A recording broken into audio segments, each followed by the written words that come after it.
है। अब पूरा करना चाहिए था, अभी तक पूरा होना चाहिए था। आखिरकार मंडी को जितना जलील किया है कांग्रेस की वर्तमान सरकार ने, जितना विकास की दृष्टि से पीछे करने की कोशिश की, सारे काम बंद किए हुए हैं, इसका खामियाजा अब की बार इस लोकसभा के चुनाव में निश्चित रूप से कांग्रेस को भुगतना पड़ेगा। इस मुंह से जाएंगे कांग्रेस के नेता लोगों के बीच में मंडी लोकसभा क्षेत्र में, जहां यूनिवर्सिटी दी गई थी और उस यूनिवर्सिटी को समाप्त करने की दिशा में कदम उठाए गए। शिवधाम दिया गया मंडी के लिए, उस शिवधाम को 15 महीने से बंद करके रखा हुआ, जिसका काम अभी तक पूरा हो जाना चाहिए था। 250 करोड़ रुपए का प्रोजेक्ट है, उसको बंद करके रखा है। क्या हुआ उस एयरपोर्ट की, जिसकी हमने सारी क्लियरेंसेस, टेक्निकल क्लियरेंसेस कर ली, लैंड एक्विजिशन का प्रोसेस होना था, वो क्यों बंद पड़ा है?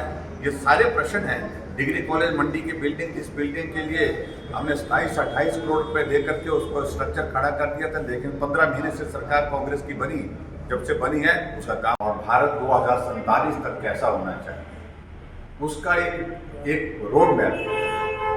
80 करोड़ भारतवासियों को, जिनको भोजन की कठिनाई रहती है, जिनको मदद करने की आवश्यकता महसूस होती है, उनको मुफ्त राशन देने का प्रावधान उसको बिल्कुल कायम उसी तरह से रखा।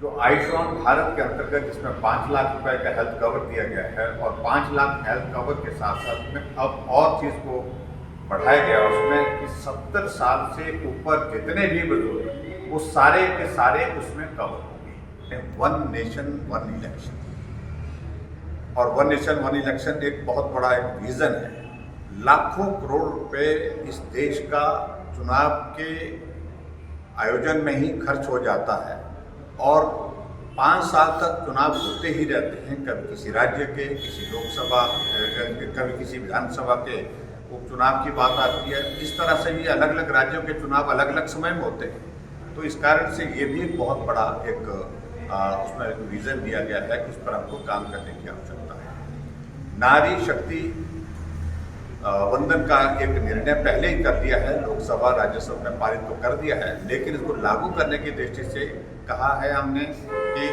अब की बात इसको हम लागू करेंगे 33% महिलाओं का आरक्षण। लेकिन सबसे बड़ी बात है, 0 टॉलरेंस पर करप्शन।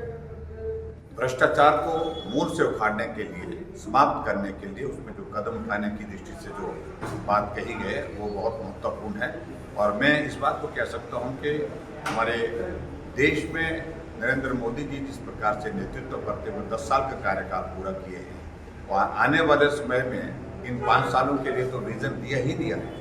जो बड़े लक्ष्य निर्धारित किए, उन लक्ष्यों को पूरा करेंगे। लेकिन इसके अतिरिक्त बहुत सारी चीज़ें इंफ्रास्ट्रक्चर के हिसाब से जो स्ट्रेंथन करने की आवश्यकता है, चाहे वो रोड कनेक्टिविटी का विषय है, चाहे बाई एयर कनेक्टिविटी का विषय है, चाहे वो समुद्र के माध्यम से बहुत सारी चीज़ों को लेकर के जो है हमारा कनेक्टिविटी के विषय है। इसलिए इन सारी चीज़ों को बहुत बेहतर ढंग से आपकी बार सुविधा